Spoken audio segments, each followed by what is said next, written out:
APREA, Associação Paranaense dos Expostos ao Amianto. MPT, Ministério Público do Trabalho no Paraná. UFPR, Universidade Federal do Paraná. Universidade Federal do Rio de Janeiro. Ministério da Saúde, Fiocruz, Fundação Oswaldo Cruz. Numa plantação, os fios de uma teia de aranha. As dores são muito fortes. Eu cheguei a usar morfina o ano passado. Agora já não posso usar morfina mais por causa do meu estômago. Uma folha seca presa à teia.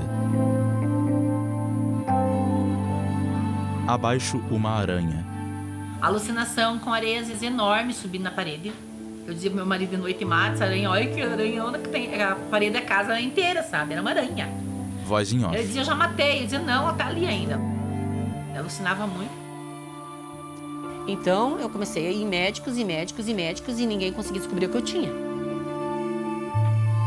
Meu nome é Lídia Maria Bandacheski do Prado. Sou de Rio Azul, Paraná. Eu nasci, cresci aqui nesse município. Numa lavoura, folhas de tabaco. Créditos iniciais. Direção, Beto Novaes. Direção de fotografia, Fernando Mamari. Dia ensolarado. Um homem dirige um trator por um caminho de terra amarradeado por uma ampla área gramada e arborizada. Edição, Geslaine Lima. Trilha sonora, Bernardo Gebara. Uma roda de madeira gira. Em letras brancas se lê: O Diagnóstico.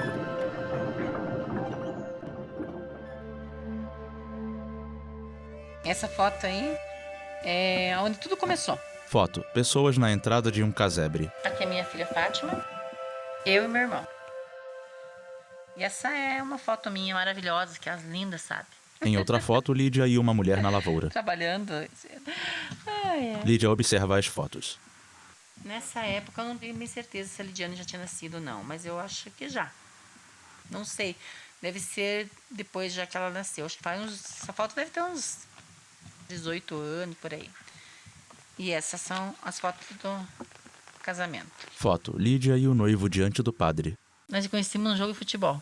Ele foi jogar, daí passou um bom tempo, ele foi embora e eu via na cidade de vez em quando e nada. De repente, um dia, eu gostava muito de vir no jogo, assim, esse jogo de futebol, assistir. E viemos pra eu, minha irmã e minha prima. Daí, naquele dia, ele vinha vindo. Daí eu tinha um compadre meu, eu falei pra ele, você tá vendo aquele cara que vem lá? Eu vou casar com ele. E ele começou a rir de mim e falou assim, da onde? Você tá louca, comadre? Você vai casar? Eu, não, eu vou casar. Eu vou assar esse cara, você vai ver, eu vou casar com ele. Eu respeitava muito ele, mas eu gostava dele, assim, era uma companhia boa, mas eu não o amava. Aí, com o tempo, apareceu o tal amor. Aí eu conheci de forma totalmente diferente do que é um amor. Eu amo ele, assim, muito. E tem que ser grande amor, né? Porque tem tanta tragédia. E a gente tá junto. São 22 anos de casado. É bastante tempo. Uma roda de madeira gira. Num cesto de palha, espigas de milho, um casebre, um galpão e uma carroça numa área rural. Um homem calvo caminha por um gramado e fuma. No alpendre de uma casa, Lídia sentada numa cadeira. Morei desde a infância no interior. Meus pais eram agricultores, plantavam fumo. E o pai e a mãe, eles não conseguiam produzir fumo sozinhos. Eles não tinham mão de obra suficiente. Então, a empresa contratava eles, mas com toda a família. A gente ia muito pequenininho. Às vezes a gente brincava que saía do berço e já estava trabalhando. O fumo roubou a minha infância. Céu com muitas nuvens. Um solo preparado para plantio com árvores ao redor. Sentada no chão e de costas para nós, uma menina de cabelos castanhos e lisos. Naquela época, ninguém falava nada disso. Não tinha nem noção de que nicotina e agrotóxico fazem mal. Não existia noção disso. Para nós era maravilhoso trabalhar e poder, de um dia, sonhar e melhorar de vida, né? Numa lavoura, folhas de tabaco. Ao fundo, 2 fumicultores trabalham. Mas o melhor não estava nada melhor, porque daí eu comecei a apresentar muito problema. Eu tinha alucinação, vômito, diarreia.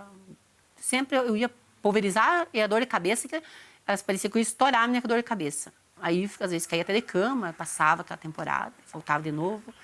Daí, na minha adolescência, eu entrei numa depressão muito grande, que não tinha nada que me fizesse dar valor à vida. Mãos mexem em sementes dispostas em bandejas de cultivo. Pior de tudo, que eu ainda sonho toda noite que eu tô trabalhando no fumo. São tantos anos saído desse troço e que eu sonho que eu tô numa vida real lá. Eu tenho toda noite sonho que eu tô lá trabalhando vida real. E eu já tentei de todas as formas esquecer isso, tentar, sei lá, dar um jeito de apagar isso da minha memória, porque não dá para ficar aí. Mas toda noite eu tenho vida real. Você sonha que tem vida lá. Um dia está semeando, outro dia está trabalhando lá, outro dia está vendendo fumo. Você tem essa vida ainda. É uma coisa bem complicada. Numa área a céu aberto, um fumicultor. À esquerda e à direita dele, sementes de tabaco em bandejas cobertas por uma tela de plástico. Ele ergue as telas de plástico e aumenta a exposição das bandejas ao sol. Uma porta de ferro trancada a cadeado. Na porta se lê: cuidado, veneno. O fumicultor despeja um pó num regador de plástico. Com um pedaço de pau, mistura o pó no interior do regador. Na verdade, nos tempos que a gente veio pra cá, ainda trabalhamos com canteiro. Acho que no segundo ano a gente já entrou na piscina. Daí coloca a lona, coloca o plástico, água, adubo e já começa usando o cobre sandox. Conforme for, eles usavam outro agrotóxico com tarde certeiro, que era a única vez que a gente usava na piscina aquilo. Aí o confidor já foi na primeira etapa, vai na etapa uma semana antes de levar para a lavoura. Ele faz o confidor de novo, que é um agrotóxico, uma dose bem grande, que é um pacote inteiro por piscina. Você pulveriza com o regador para ela ficar bem encharcada. Colocava no regador, mexia aquele agrotóxico e lavava aquelas mudas. As mudas já estão podadas, cuidadas, vão ser transplantadas. Dia ensolarado, nuvens esparsas no céu.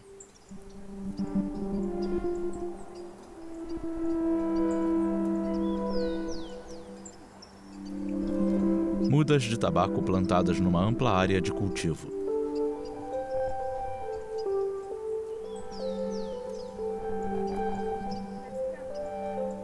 As folhas das mudas balançam ao vento.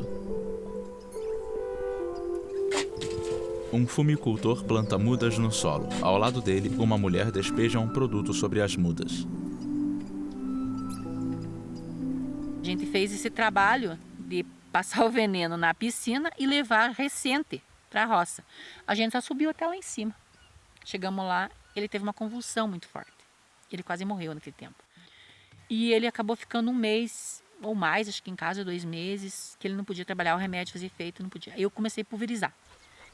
Todos os 70 mil pés de fumo era contar comigo ou contar comigo. Fazia ou perdia a safra. Eu ia de um lado da carreira e voltava do outro, do lado da carreira e voltava do outro, com maior paciência. Mas não deu de eu terminar todo o fumo que estava lá para baixo e chegamos aqui para cima. Quando a gente chegou aqui, o fumo já era mais pequeno, mas eu tinha que fazer a mesma coisa. Eu peguei e fiz isso. Eu pulverizei para o bicho e quando fui fazer a última maquinada de boral, eu passei mal. Um fumicultor caminha numa plantação de tabaco. E eu acabei só descendo de lá de IPI, tudo vindo para casa. Ele me ajudou a tirar o IPI, fui tomar um banho. Que eu tomei um banho e comecei a ficar roxa. E muita dor de barriga, muita, e dor de cabeça.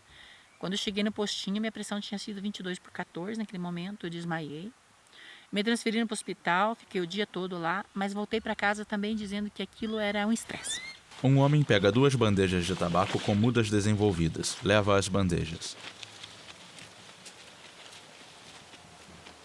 A região sul, que é onde tem a maior concentração de produção de tabaco, também é onde tem a maior concentração de pequenos produtores de agricultura familiar, que é o que interessa para a indústria.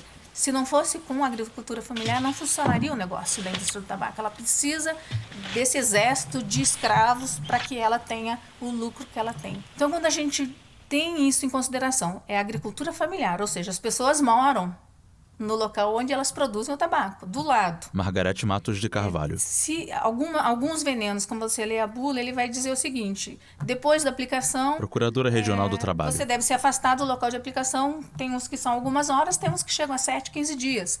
E me diz como é que essas famílias vão sair das suas residências por esse período se todo o veneno está espalhado e às vezes a produção chega na porta da cozinha. Mão com luva despeja um líquido transparente no interior de um tanque. É um fumicultor com boné e máscara.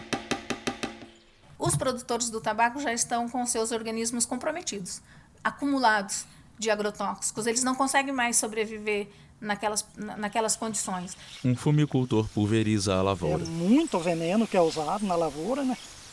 E não tem nem dúvida que a maioria, né, tá contaminada de veneno, né? Se for fazer um exame, hoje eu acho que tudo nós que lidamos com veneno temos um grau alto de veneno, né? Porque é lidado com veneno direto, né? A maioria tem muita dor de cabeça, tontura, vômito, doenças mais graves e tal, câncer aí que tá matando mesmo. Agora esses dias ainda morreu meu primo e várias pessoas aqui no município já morreram de câncer. Um trator borrifa uma substância sobre as folhas de tabaco. Aplicação de glifosato. As folhas assumem uma coloração bege.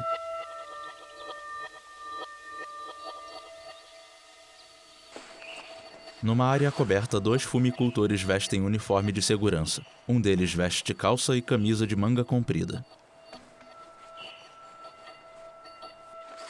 O outro calça botas.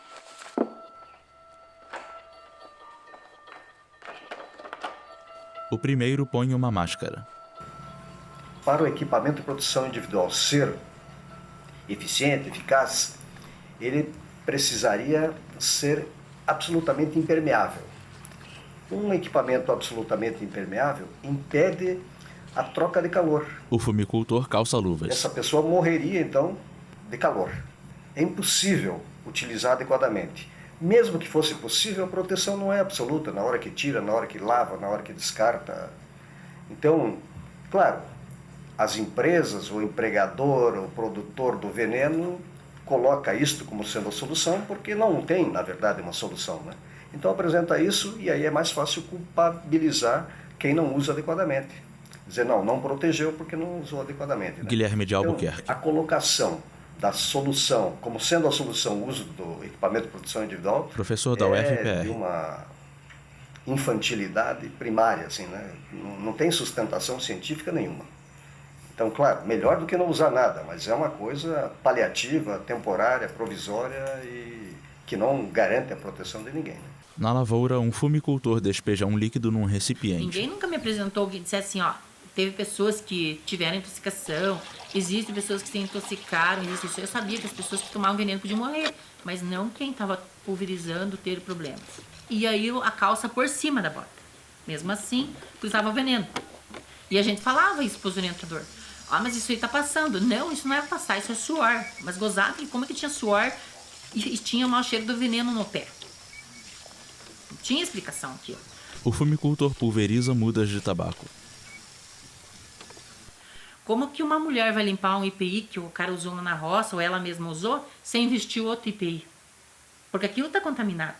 Como que ela vai lavar aquele treco lá, sendo que ela não tem um EPI, ela vai colocar... Tem que colocar máscara, tem que colocar outro EPI para ela lavar aquele. Mas isso aqui eles não fazem. Então cadê a proteção? Onde é que existe proteção daquilo? Estava tudo falho aquilo ainda. Uma roda gira acoplada num eixo horizontal. Uma muda de tabaco plantada no solo. As folhas da muda balançam ao vento. Plantado esse fumo, você vai ter que voltar para a roça fazer uma aplicação de novo de agrotóxico para controle de bicho.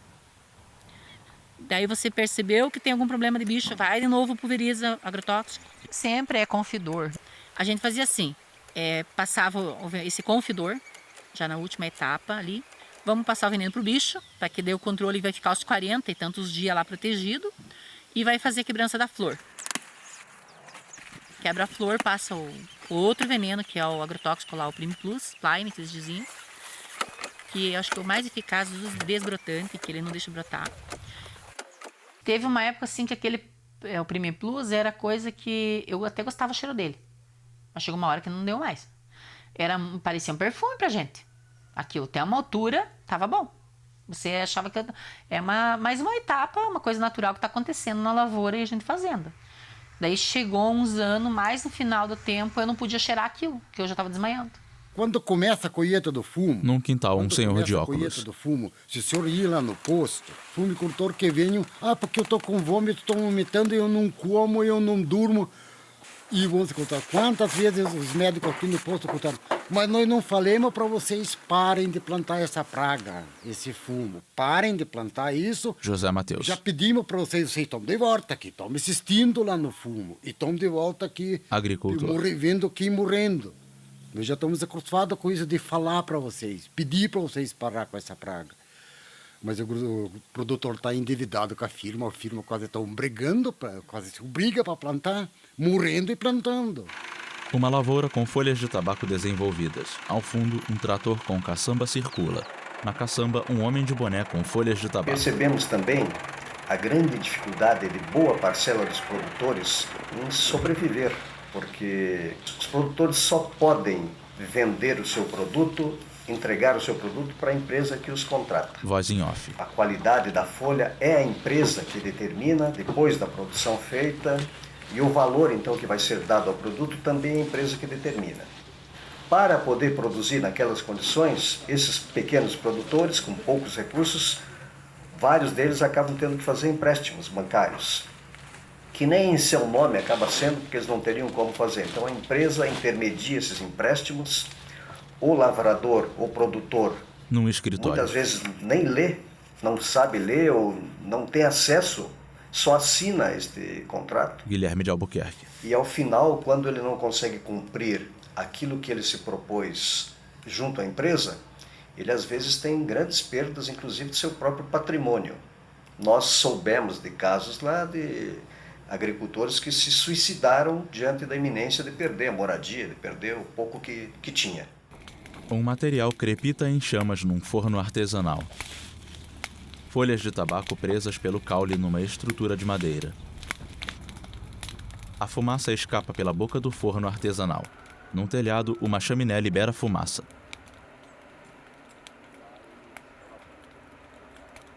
E a gente percebeu que o valor pago também pelo tabaco é um valor imposto pelas indústrias do tabaco. Então, quando eles falam do sucesso econômico sempre. Margarete Matos. O que eles dizem de não ter nada que dê resultado econômico melhor do que o tabaco é repetido exaustivamente pelos produtores. Por isso que quando a gente realiza algum trabalho relacionado a essa área, a gente gosta de mostrar quem saiu da produção do tabaco e como está hoje. Que não é, obviamente, não é só uma questão econômica, e a saúde.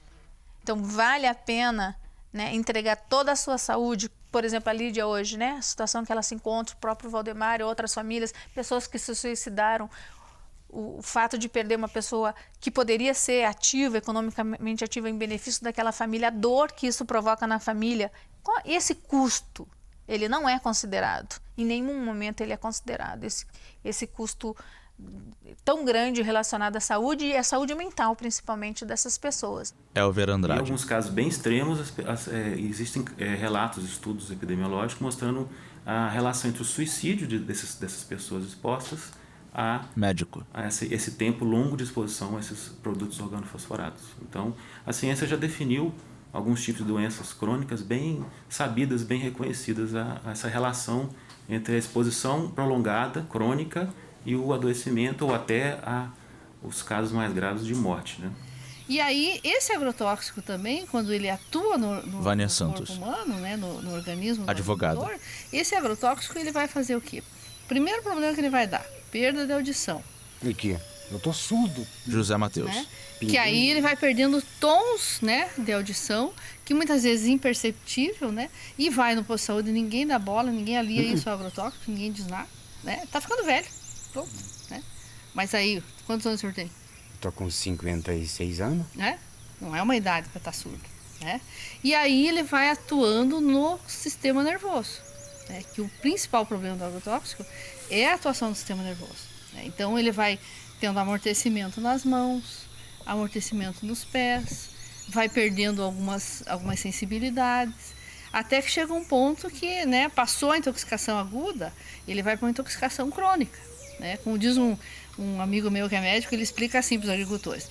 O agrotóxico atua onde os dois fios, né? É como se fosse fio de luz dos nervos. Então, o que acontece? Os dois fios de luz se encontram, né? E não vai acontecer nada porque eles estão encapados. E o agrotóxico vai desencapando esses nervos. Então, quando os nervos se desencapam, a hora que eles se encontram, eles dão choque. E nesse choque, que é onde eles têm amortecimento nas pernas, isso também vai passando imperceptível. E aí, quando chega no estágio mais, digamos, avançado, ele vai ter a depressão. Ele vai entrar no sistema nervoso. E aí ele vai entrar em depressão e ele vai tentar o suicídio. Isso é o caminho do agricultor, não que trabalha com fumo, que usa agrotóxico, né? Quem trabalha com fumo é mais grave, porque tem todo o estresse do instrutor lá na cola dele, tem o estresse da safra que tem que secar, tem o estresse de tudo isso, né? Mas usou agrotóxico, o caminho da pessoa é esse. No Rio Grande do Sul tem muitos estudos que estão demonstrando que o uso do agrotóxico, principalmente no fumo, no caso lá, está levando ao suicídio, né? Então, muitos chegaram a tentar 2, 3 vezes para conseguir na terceira se suicidar. Com um pulverizador, um fumicultor borrifa folhas de tabaco. Várias vezes meu marido me pegou tentando ir tomar os venenos e me matar. Eu não queria viver mais. Lídia. Para mim já tinha dado o que tinha dado. Não podia mais trabalhar, não podia mais viver uma vida normal. Estava vivendo uma vida totalmente diferente, vendo no meu corpo todos os efeitos acontecendo. Ora uma coisa, ora outra coisa acontecendo. Eu não queria viver mais, ter que enfrentar isso. Acho que eu tinha medo de enfrentar isso. Quando eu estava plantando ervas medicinais, outros pro feijão, milho, ervas medicinais, né? Não dava nada disso, Deus sabe o que na cabeça da gente passava, né? José Mateus. Eu estava calmo, sossegado, trabalhava numa boa, dinheirinho sobrava para mim, tinha alimento, tinha dinheirinho sobrando, pouco, mas sobrava. E com fumo não me sobrava nada, eu tinha que ir para com fumo, eu tinha que ir trabalhar para o outro, ganhar dinheiro para eu manter a casa. Então, que lucro que eu estava levando. Quando eu vi eles apresentaram só dívida, Deus do livro, eu não sabia o que fazer, fiquei tipo louco, cara. Pensando nessa dívida que eu fui para cá tomar veneno, tomei veneno e internado no UTI. Um líquido amarelo escorre por uma mesa. Todo mundo diz, e é verdade, deve ser, que é dos fumos, né, desses venenos, que ele dá essa loucura na pessoa. Quantos e quantos aqui os fumageiros que trabalham com fumo não se enforcam? A maioria morreu, se mata ou enforcado, é fumicultor. A gente vê gente Antônio Inácio. que se enforca, suicídio, né? Lídia ao lado. E na verdade Uns que tomam veneno. E aumentou muito as pessoas que bebem veneno. O problema é a ligação entre agrotóxico O casal num sofá. e a depressão. Tá ligado ali. Entre eles, um cesto com A remédios. depressão, a pessoa não nasce com depressão. O trabalho com agrotóxico torna a pessoa depressiva. Remédios em caixas, frascos e cartelas.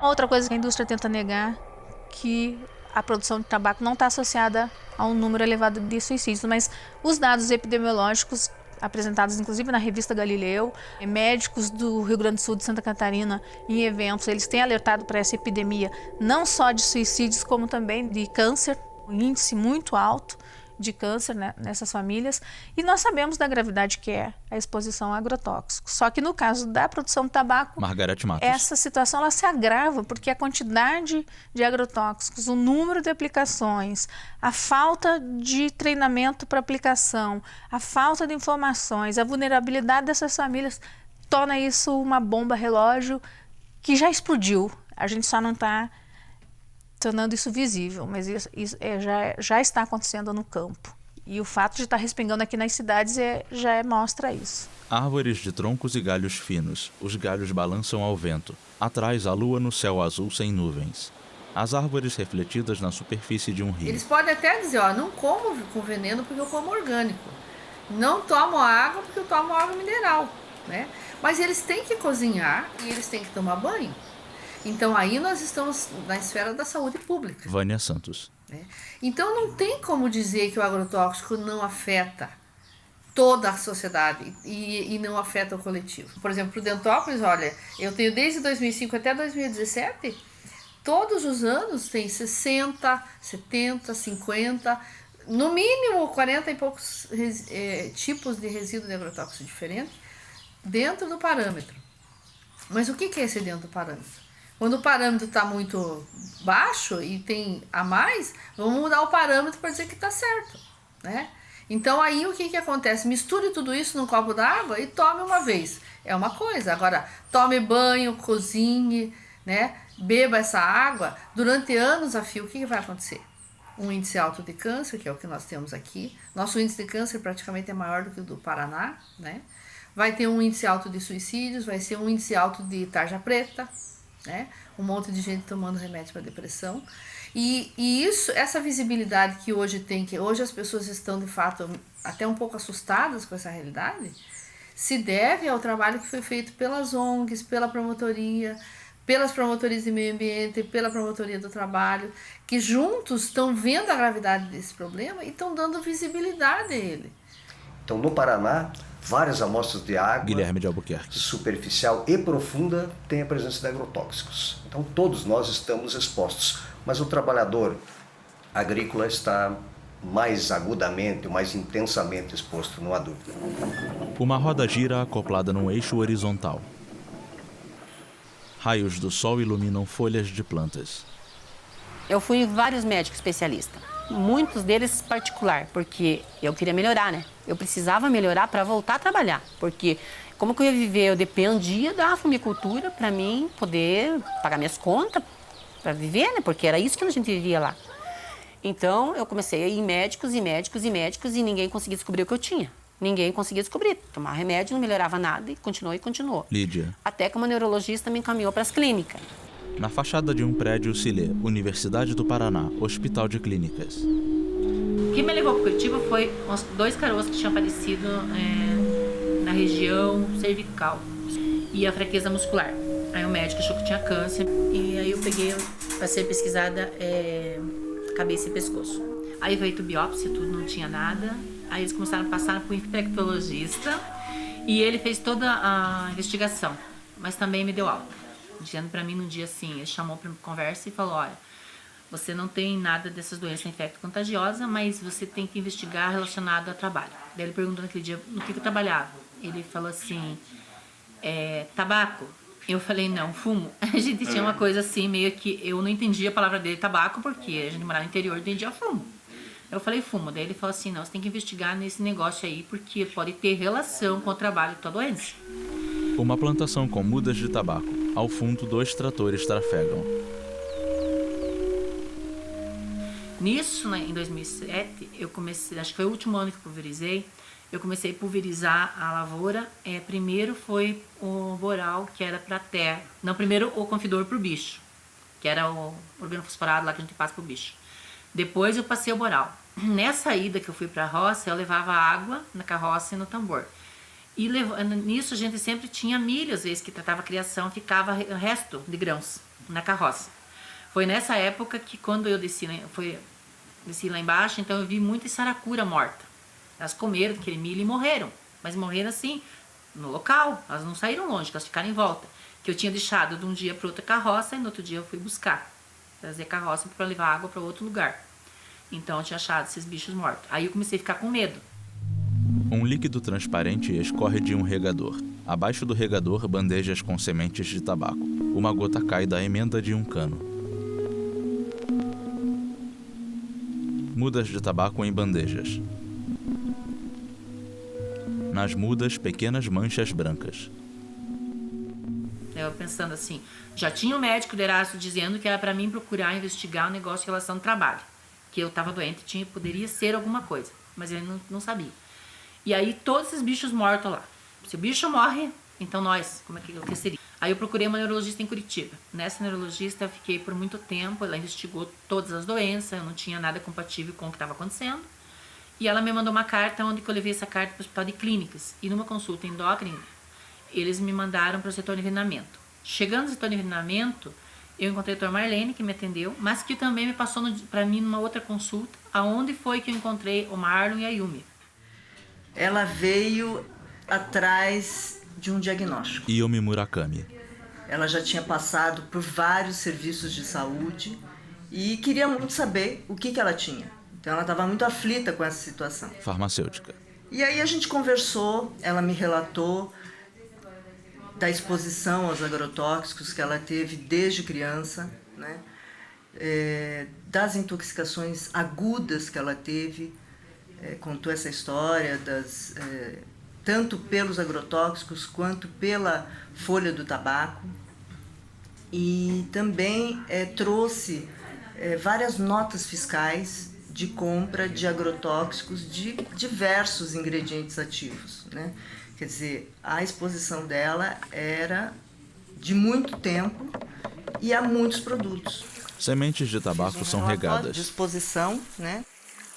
No relatório de exposição, a gente fez um estudo sobre a toxicidade desses produtos que estavam nas notas fiscais. Yumi num escritório. E aí ela foi atendida pelo Centro Estadual de Saúde do Trabalhador. Fez-se uma junta médica, então participou a doutora Heloísa, uma referência nacional da Universidade Federal do Rio de Janeiro, do ambulatório lá de toxicologia. A doutora Antonieta, e também nós convidamos a médica do município. Nancy Ferreira. Na intenção também de fazer um pesquisadora. Processo de formação também, haja visto que da dificuldade dos médicos aqui no Paraná de fazerem essa avaliação. A dificuldade, inclusive, por parte do médico Guilherme de Albuquerque em afirmar o diagnóstico, o nexo com o trabalho, por medo, às vezes, de ser processado, uma vez que sua hipótese diagnóstica não se confirme.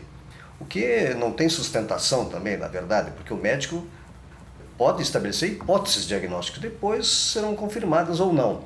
Mas como mexe no centro do conflito capital-trabalho, sempre que envolve saúde do trabalhador, há por parte de vários médicos, da maioria dos médicos, até eu arriscaria dizer, um certo receio. Então acabam procurando não estabelecer o nexo, não estabelecer sequer a hipótese do nexo do adoecimento com o trabalho.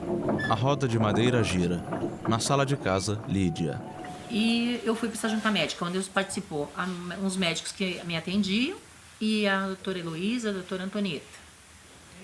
Mas naquele dia eles não me falaram nada. Demorou um tempinho ainda. Eu voltei para Curitiba de novo, já estava mais mal, porque eu já não podia mais andar, estava numa cadeira. Daí a médica chegou, abraçou, ainda riu, falou assim, que bom que você está aqui. Nesse momento eu reclamei que para mim não era bom, porque eu estava numa cadeira, já não podia mais andar sozinho. Então essa médica pegou e me atendeu novamente, e daí ela explicou sobre o laudo. Uma pessoa numa cadeira de rodas. À direita, um laudo. A senhora Lídia Maria Bandacheski do Prado, 33 anos, residente em Rio Azul, Paraná, com história de exposição ocupacional e ambiental aos agrotóxicos, organofosforados, herbicidas e outros, nas plantações de fumo há mais de 20 anos, foi atendida em 14 de setembro de 2010. Voz em off. A mesma vem sendo acompanhada pela equipe médica do Centro Estadual de Saúde do Trabalhador, SEST Paraná, a qual solicitou esta reavaliação. Destaca-se, entre suas atividades laborais realizadas no cultivo de fumo, o uso de pulverizador costal e manual e bomba de dispersão, o que ocasiona uma exposição direta e intensa aos agrotóxicos, tendo já apresentado sintomas e sinais de síndrome colinérgica aguda quando foi atendida de emergência. Lídia sai de casa numa cadeira de rodas. Tonteira e dificuldades para andar e fraqueza nos membros inferiores, apresenta perda da força muscular em membro inferior, impossibilitando-a de deambular, estando restrita à cadeira de rodas. Apresenta ainda tremores e fasciculações em membros superiores e membros inferiores. A evolução clínica e neurológica da paciente, afastada a outras hipóteses diagnósticas, evidencia uma intoxicação crônica decorrente de exposição ambiental e ocupacional aos agrotóxicos de reconhecido potencial neurotóxico. Quadro este que a impossibilita de realizar suas atividades laborais e do cotidiano. Portanto, recomenda-se o afastamento das atividades laborais por auxílio acidentário. Recomenda-se também que a paciente continue em acompanhamento periódico das suas condições de saúde, com fins terapêuticos e preventivos, objetivando a melhoria da sua qualidade de vida. Curitiba, 14 de setembro de 2010, doutora Heloísa Pacheco Ferreira. O rosto de Lídia. Ela está cabisbaixa e com lábios cerrados. Aí esse laudo na mão. Uma viagem de ônibus de lá até aqui. Pensamento, vamos pensar o que fazer da vida. Aí eu já tinha um diagnóstico que foi tão difícil encontrar. Ter alguém que conseguisse achar o problema que eu tinha. Mas o problema era tão sério que aí lidar com esse problema. Primeiramente eu olhei para os lados e pensei assim, e agora? Lá em casa quem vai ficar por pena, piedade ou por dó. Ao meu lado. Aí o maior desespero, né? Umas horas chorei, umas horas calei. Daí eu cheguei em casa e falei pro meu marido assim, agora precisamos conversar. Nós temos 2 filhas. Ela tem pai e tem mãe, se você quiser ir embora, o momento é agora. Se for, você já sabe, o laudo não tem cura. E eu não quero que você fique comigo por piedade. Se você ficar, vai ter que ficar pra valer e vai ser por amor, porque diferente ninguém vai ficar do meu lado. Que eu já vi quão grande era o impacto daquele laudo que eu estava pegando, porque eu entendi que aquelas palavras crônico e não tem cura seria uma vida miserável, como eu chamo até hoje, viver assim uma vida miserável. Porque não basta você ter o que comer, o que vestir, mas você tem uma vida miserável por tudo que você perde. Perde muita coisa. Então ele chegou, olhou pra mim assim e falou, a gente casou na igreja, não foi pros convidados, foi entre eu e Deus, e a gente vai ficar junto nessa. E como estamos juntos até hoje na batalha.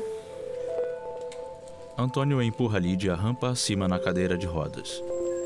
Lídia num corredor com os braços repousados sobre o colo.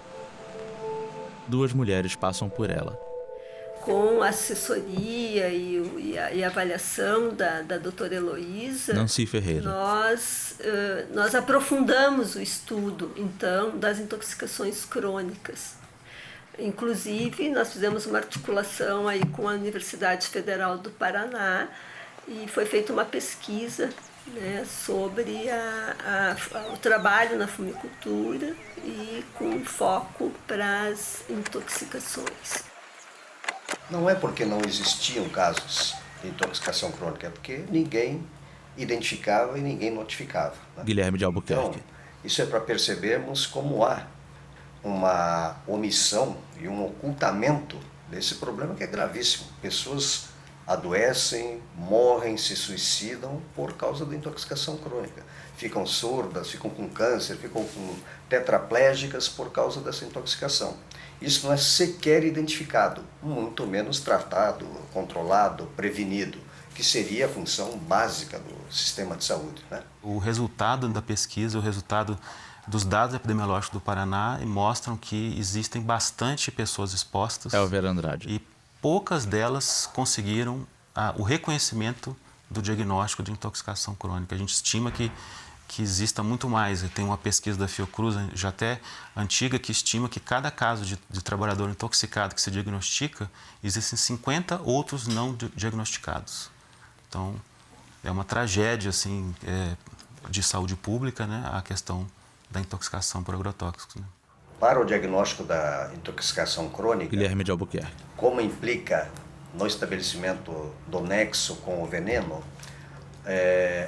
esta pesquisa também acabou construindo um protocolo de investigação onde estão dados os passos essenciais para que se possa dizer isto aqui é um caso de intoxicação crônica ou tem grande chance de ser por tais e tais aspectos, né? E aí esse trabalho veio vindo até que hoje a gente tem, o Estado do Paraná, acho que é um dos primeiros a ter um protocolo que deve ser usado pelos médicos na Secretaria de Saúde quando ele recebe o paciente. Vânia Santos. Né? Então a primeira pergunta, qual é a sua profissão? Ah, eu sou agricultor. Ah, o senhor usa veneno? Ah, uso. Qual? Porque ali você sabe qual é o tipo de agrotóxico e aí você vai saber o que isso pode causar de danos para aquela pessoa. Se você tem um agricultor que vem por intoxicação, né, o médico não pergunta para ele, você usou veneno? Que veneno você usou? E não põe isso no prontuário dele, esse prontuário dele pode mais tarde servir de prova para ele poder entrar com uma ação contra a empresa. Mas se nada tiver registrado, se colocar lá virose, ele não tem o que fazer contra a empresa.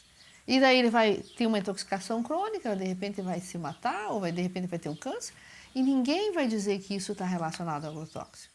Enquanto continuar tendo veneno, vai ser essa coisa aí. Lídia. Gente adoecendo, morrendo. E quantos que morreram sem ter nenhum diagnóstico, não chegaram a isso, né? Como se eu tivesse morrido aquele dia que eu passei mal lá na roça, né?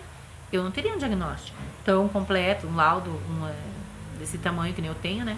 Que é o nexo causal ali, jamais teria. Lídia caminha apoiada num andador. Tudo aquilo que você pensou, idealizou, deixar tudo para trás e vir para um novo desconhecido. Qual o meu interesse de falar da minha vida? Eu não gosto muito de expor minha vida. Só que o dia que eu decidi expor minha vida, eu coloquei isso por quê? Para as pessoas entenderem, veneno faz mal, veneno mata, e se não mata, fica nesse jeito que eu tô vivendo. Então, é uma coisa assim que esse laudo continua impactando. Não foi só no momento. E ele vira a vida da gente assim, acho que de ponta cabeça. Porque é que nem até hoje eu falo. Eu tinha braço para trabalhar, eu tinha força, de repente eu perdi tudo isso, vai ficando só palavras. O meu trabalho hoje é outro. Ele focou numa luta. Nessa luta que nasceu dessa desgraça. Porque era praticamente uma desgraça que foi levar a uma reação para a luta. Porque você não desiste disso jamais, porque o estrago é muito grande e dói o que aconteceu. Acho que a dor que você te causa, ela te faz mover céus e terra para procurar justiça por isso. Na fachada de uma construção em alvenaria se lê Cineteatro Pax UEPG. Ajudada por Antônio, Lídia sai de um carro estacionado diante do cineteatro. Ela se escora em Antônio e na porta aberta do carro. Antônio a conduz até a cadeira de rodas. Lídia senta. Ela se desloca na cadeira de rodas motorizada e vai em direção à entrada do cineteatro. As rodas dianteiras da cadeira emperram numa pequena elevação do piso.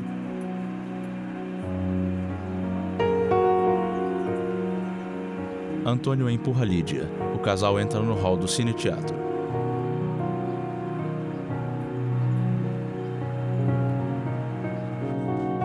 Homens e mulheres entram no hall.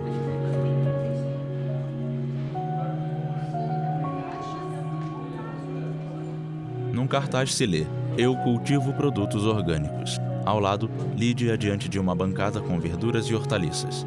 Pessoas em fila próximas à bancada de produtos orgânicos.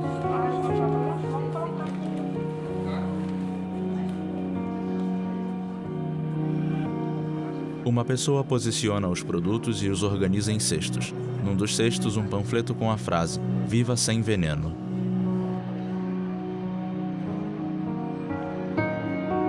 Antônio sai de um elevador de acessibilidade seguido por Lídia na cadeira de rodas.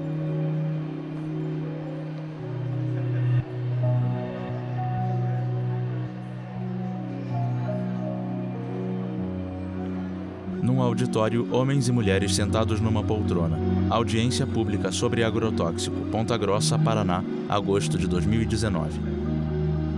Boa tarde a todos e a todas aqui presentes. Hoje estou aqui, porque aquilo que não me falaram, eu quero passar para vocês hoje. Perdi tudo o que eu tinha, mas ficaram as palavras para mim estar dizendo hoje, pessoal, olha com cuidado, porque esse negócio é perigoso. Porque eu pulverizei a terra. Mandado lá pelas empresas para dar produção, eu pulverizava. Mas ninguém falou que eu ia matar aqueles passarinhos, ninguém falou que o meu rio lá ia ficar poluído, ninguém disse que nós botávamos na janela da nossa casa e que a minha família estaria sendo envenenada lá dentro. E cada vez querem mais jogar sobre a terra, sobre a água. Tem mais agrotóxico e mais agrotóxico. É o que mais se quer por causa dessa ganância. Querem só o dinheiro, mas as nossas vidas não importam. Não importa a vida humana mais. Então hoje eu deixo para cada um uma reflexão. Todos nós estamos nesse mesmo barco. E hoje não é falar para o culpado agricultor que não quer mudar. Talvez ele queira, mas ele não consegue sozinho. Ele tem que ter a consciência e buscar força, fazer grupos, juntar força para que isso aconteça. Porque quem dera, se um dia alguém chegasse e tivesse me falado isso, eu não estaria hoje aqui nessa situação. A tela escurece. Créditos selecionados. Direção e roteiro, Beto Novaes. Argumento: Lídia Maria Bandacheski do Prado. Direção de fotografia, Fernando Mamari. Câmeras: Fernando Mamari, Júlia Botafogo, Débora Raposo. Edição e finalização, Gislaine Lima. Trilha original e finalização de áudio, Bernardo Gebara. Entrevistados: Antônio Inácio do Prado, Guilherme Souza C. de Albuquerque, Margarete Matos de Carvalho, Nancy Ferreira Pinto, Vânia dos Santos, Yumi Murakami, Lídia Maria Bandacheski do Prado, José Mauro Opuskevics, Elver Andrade Moronte.